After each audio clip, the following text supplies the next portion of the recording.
ঝেঁপির গল্পটা এখানেই শেষ নয়, বরং বলা যায় আগের গল্পের পর থেকেই শুরু হয়েছিল ঝেঁপির আসল সৌন্দর্যকে আরও কাছ থেকে চেনার পালা।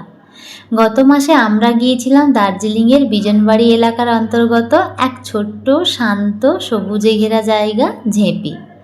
শহরের কোলাহল থেকে অনেক দূরে, চারপাশে পাহাড়, সবুজ আর প্রকৃতির এক অদ্ভুত শান্ত পরিবেশ।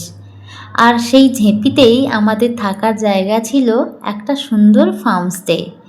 প্রথম দেখাতেই ফার্মস্টেটা বেশ ভালো লেগেছিল, কিন্তু দিনের আলোয় যে জায়গাটাকে সুন্দর লাগছিল, সন্ধে নামার সঙ্গে সঙ্গে সেই জায়গাটাই যেন একেবারে অন্য রকম হয়ে গেল। সূর্যটা যখন ধীরে ধীরে পাহাড়ের আড়ালে হারিয়ে যেতে শুরু করলো, তখন চারপাশের আলো বদলে যেতে লাগলো। আকাশের রং পাল্টাচ্ছে, চারপাশ একটু একটু করে অন্ধকার হচ্ছে, আর সেই অন্ধকারের মধ্যেই পাহাড় আর গাছপালার মাঝে ফার্মস্টেটা যেন আরও বেশি সুন্দর হয়ে উঠছিল। কিছু কিছু জায়গার সৌন্দর্য আসলে ক্যামেরায় পুরোপুরি ধরা যায় না, সামনে দাঁড়িয়ে দেখতে হয়, চুপ করে কিছুক্ষণ অনুভব করতে হয়। ঝেঁপির সেই সন্ধিটাও ঠিক তেমনই ছিল। চারপাশে এতটা শান্তি ছিল যে নিজের কথাগুলোও যেন একটু আস্তে আস্তে বলতে ইচ্ছে করছিল।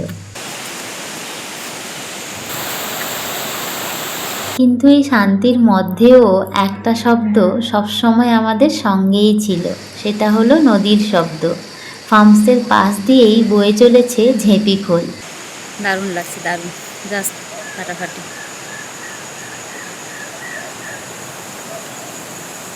ঝেঁপি খোলার কাছে গেলে পাহাড়ি নদী সেই চেনা শব্দটা আরও স্পষ্ট হয়ে উঠছিল। জলের সঙ্গে পাথরের ধাক্কা, একটানা বয়ে চলা জলের আওয়াজ, আর তার সঙ্গে চারপাশের নিস্তব্ধতা।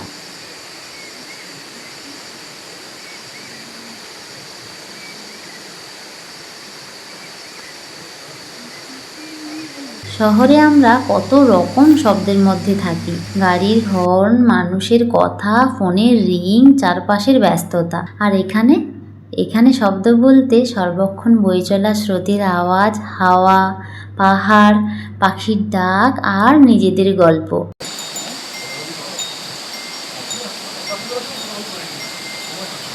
কিছুক্ষণ নদীর ধারে সময় কাটিয়ে আমরা এবার ধীরে ধীরে উঠে এলাম ফার্মস্টের দিকে। চারপাশ তখন অন্ধকার হয়ে গেছে। আমাদের এখন সন্ধ্যের টি ও স্ন্যাক্স সার্ভ করা হয়েছে। भैया एकदम ऑनेस्ट रिव्यू देना चाहिए। हाँ, मेरा हिंदी खराब है क्या? बहुत ज्यादा। भैया अच्छा है आपका, कोई प्रॉब्लम नहीं। तुम पास आए, यूं मुस्कुराए, अब तो मेरा दिल। बहुत अच्छा हुआ, तालिया तालिया तालिया तालिया।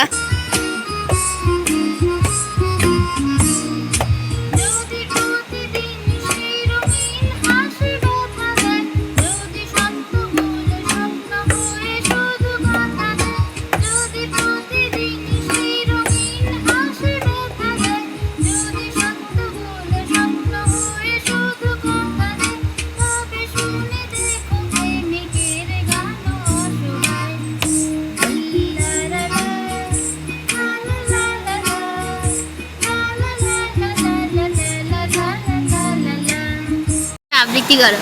নমস্কার, আমি একটা ছড়া বলবো। সারা ধনে 10টি ছেলে। সন্ধ্যের চা ও পকোড়া এনজয় করতে করতে রমেশজির জন্য আমাদের সন্ধ্যেটা আরও এক্সাইটেড ছিল, কারণ ওখানে মিউজিক সিস্টেম আছে। আপনি চাইলে গান চালিয়ে ডান্স করতে পারেন, অথবা ক্যারাওকের সঙ্গে গানও করতে পারেন।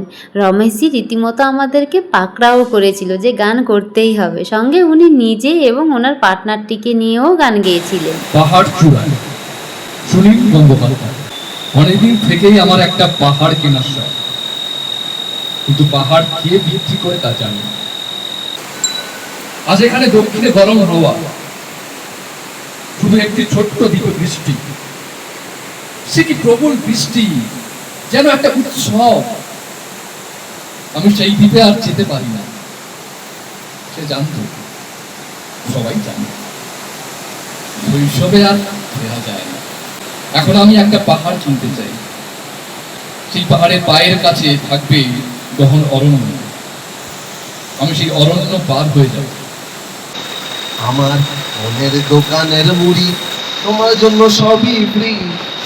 আমার মনের দোকানের মুড়ি আহা তোমার জন্য সবই ফ্রি। আর পিড়িতের চানাচুর লইমু। আজ আমি তোমার বাড়ি যাইমু বন্ধুরে, আজ আমি তোমার বাড়ি যাইমু।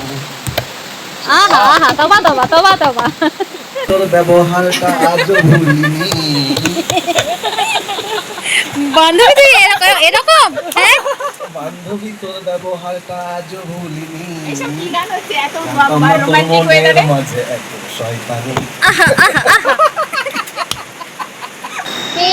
মাধবীরা আসনি তো বুঝিয়া জীবনে আমার। দেখছি কি বল একটা পাগল একটা গোয়া আর একটা তৈরি ছেলে হয় জাল করে নোট দেখেন গেলে खामोशी मगर बातें कर रही है, बातें कर रही है। दो दिन मिल रहे हैं। সান্ধ্যকালীন আড্ডা, খাওয়া দাওয়া, গান, কবিতা সবকিছু শেষে আমরা যে যার মতো করে রুমে গেলাম একটু রেস্ট নিতে। আর যেই দুজন আমাদেরকে কন্টিনিউয়াসলি এন্টারটেইন করে গেছে, রমেশজি আর রায়বাবু, ওরা চলে গেল কিচেনে ডিনার রেডি করতে। কিছুক্ষণ পর ডাক এলো ডিনারের। ডিনারে ছিল ভাত, ডাল, আলু ভাজা, চিকেন কষা আর স্যালাড। ঝেপির প্রথম দিনটা তো এভাবে কেটেছিল। পরবর্তী ভিডিওতে দ্বিতীয় দিনে কি কি করলাম সেটা নিয়ে আসছি খুব শিগগিরই। আজকের মতো টাটা, সবাই ভালো থাকুন, সুস্থ থাকুন, and stay tuned with me.